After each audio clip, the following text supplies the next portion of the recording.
गुलज़ार उर्दू 11वीं जमात के लिए उर्दू निसाब लाजमी 2019 के मुताबिक आजमाइशी अशात।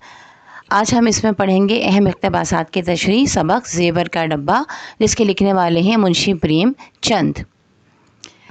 इससे पहले भी हम आपको बता चुके हैं कि इंटरमीडिएट के इम्तहानात में 11वीं जमात में जिन असबाग से इक़्तिबासात आते हैं वो 10 इक़्तिबासात हैं, जिनमें से एक है नंबर 1 कौमी इत्तेफ़ाक़, नंबर 2 ज़बान गोया, नंबर 3 तख्लीक़ कायनात, नंबर 4 कुछ ज़रिया तालीम के बाब में, नंबर 5 सिंधी शायरी के तराजिम, नंबर 6 थर की नादिया का माची, नंबर 7 मलका बिल्क़ीस का महल, नंबर 8 बनाम मीर मेहदी मजरू, नंबर 9 खान मोहम्मद नियाज़ुद्दीन के नाम, और नंबर 10 बनाम सिद्दीकी। और कभी कभार जो है वो ज़ेवर का डब्बा से भी आ जाते हैं। लिहाजा आज हम आपको जो इन इक़्तिबासात की तशरीह बता रहे हैं वो है सबक ज़ेवर का डब्बा, जिसके लिखने वाले हैं मुंशी प्रेमचंद। बिस्मिल्लाहिर्रहमानिर्रहीम। रब्बी यस्सिर वला तुअस्सिर व रब्बी ताम्मिम बिलखैर। इक़्तिबास नंबर 1। पहले दोनों मुस्तक़बिल के मंसूबे बांधते थे, आपस में हमदर्दी थी, मगर अब दोनों में कई कई दिन तक आपस में बात भी नहीं होती। हवाला मतन, ये इक़्तिबास मुंशी प्रेमचंद के अफ़साने ज़ेवर का डब्बा से लिया गया है। तशरीह। ये अफ़साना तबक़ाती पस मंज़र में तहरीर किया गया है, जिसकी कहानी चंदर प्रकाश नामी नौजवान के गिर्द घूमती है, जो तालीम याफ्ता होने के बावजूद ज़िंदगी में नाकामी का शिकार है और अपनी गुज़र औक़ात ठाकुर साहब के बेटे को ट्यूशन पढ़ाकर करता है। वीर इंदर की शादी के मौके पर ठाकुर साहब का हद से ज़्यादा एतमाद उसे ये सोचने पर मजबूर कर देता है कि ये पैसे वाले किस तरह हमारे एहसासात को मजरूह करते हैं। यही सोचकर उसे एक ऐसे काम पर आमादा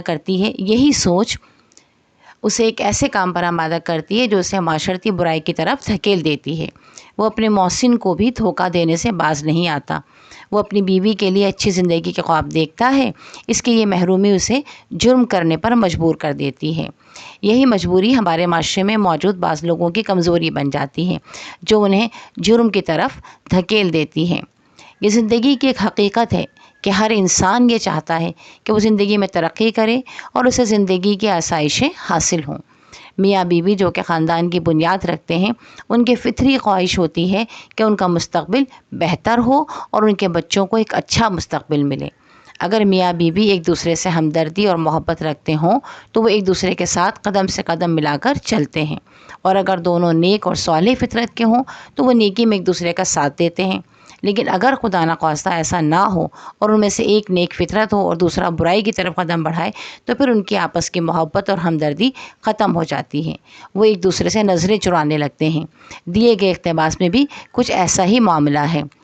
चंदर प्रकाश और उसकी बीवी चंपा के ताल्लुकात बाहम कशीदा हैं। चंपा खैर और शर की हुदूद से वाकिफ़ है।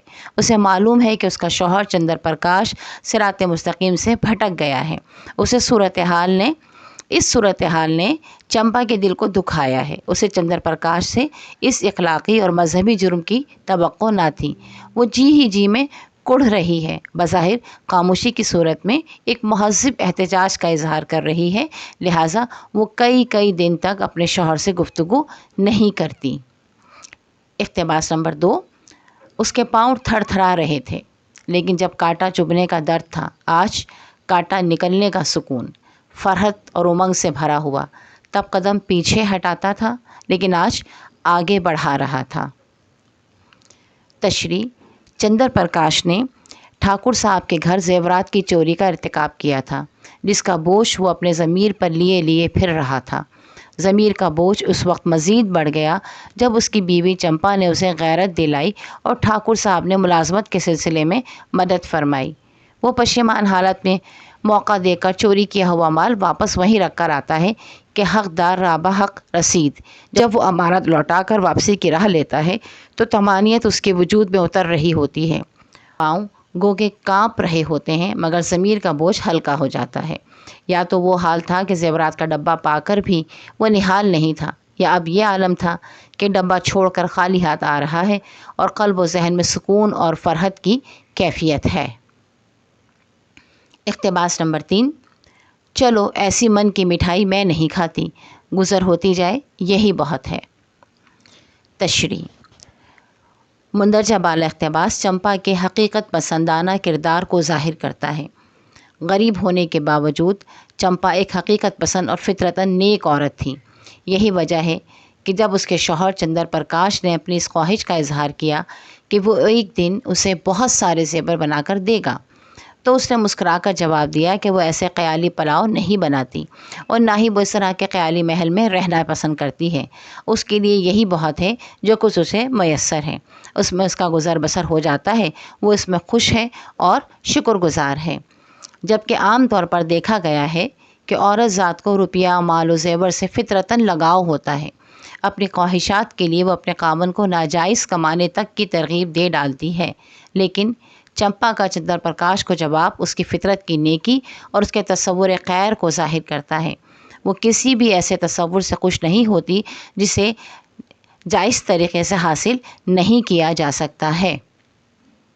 یہ وہ اقتباسات ہیں جو کہ عموماً امتحان میں آتے ہیں۔ اگر اس کے علاوہ آپ کو کسی اور اقتباس کی تشریح چاہیے ہو تو آپ ضرور کمنٹ سیکشن میں لکھیے گا، میں پوری کوشش کروں گی کہ اس اقتباس کی تشریح بھی اپلوڈ کر دی جائے۔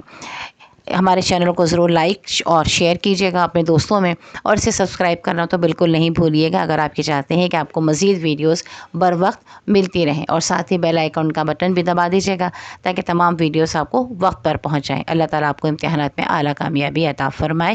آمین ثم آمین۔